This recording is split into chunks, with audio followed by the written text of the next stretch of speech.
Brive-Biarritz, c'est le premier choc de l'année 2019 en Pro D2, le début de la 17e journée. On se rappelle qu'au match aller, les deux équipes ne s'étaient pas départagées du côté d'Aguilera, 33 partout. Mais avant de parler rugby, le club du CAB a voulu rendre hommage à l'un de ses joueurs et entraîneurs emblématiques, Roger Bastier, avec une très belle minute de silence.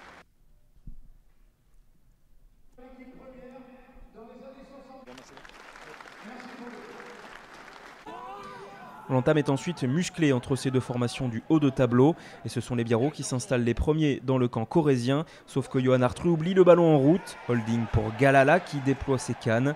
Lobzanidze qui joue bien le 2 contre 1 en bout de ligne décale la Rangera, le coup de pied dans la profondeur du terrain qui sera le premier et c'est le défenseur Biarro, le troisième ligne.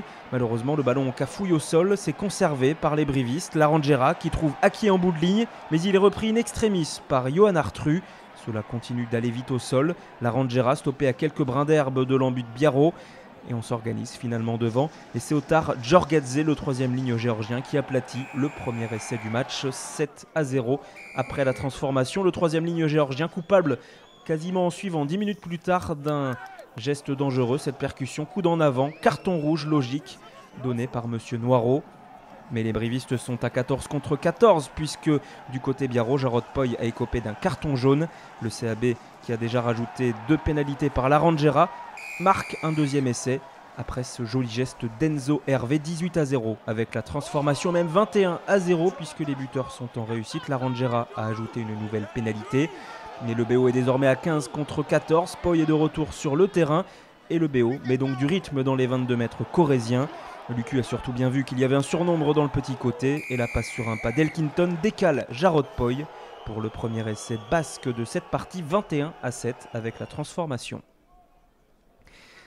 Sauf que les Biarros sont indisciplinés et Thomas Larangera rajoute une pénalité juste après la sirène. 24-7, c'est le score à la pause en faveur du CAB. Et au retour des vestiaires, c'est toujours la même chose. Pénalité réussie par la Rangera, mais le BO s'installe dans les 22 mètres corréziens et apprécier ce joli jeu au pied dans le dos de la défense de Maxime Lucu pour le deuxième essai Biarro accordé à Johan Artru. Et Igny Adams, le nouvel entraîneur Biarro aux côtés de Matthew Clarkin, a raison d'applaudir son équipe qui revient à 27-14. Puis 30-14 avec une nouvelle pénalité de la Rangera, mais le BO met toujours autant de rythme et profite de sa supériorité numérique. Il y a forcément des espaces sur les extérieurs et Johan Artru s'offre un doublé, troisième essai Biarro, transformé 30-21. On commence à faire la moue sur le banc corrézien et on commence surtout à se dire que l'infériorité numérique peut coûter cher. Mais Holding a rajouté une pénalité, 33-21. Et toujours les Biarros qui multiplient les temps de jeu et déplacent énormément ce ballon. Et c'est Jarod Poy qui s'offre à son tour un doublé. 33-26, la transformation n'est pas réussie par les buteurs Biarro et c'est surtout Stuart Holding qui scelle la victoire corrézienne 36-26 avec cette ultime pénalité.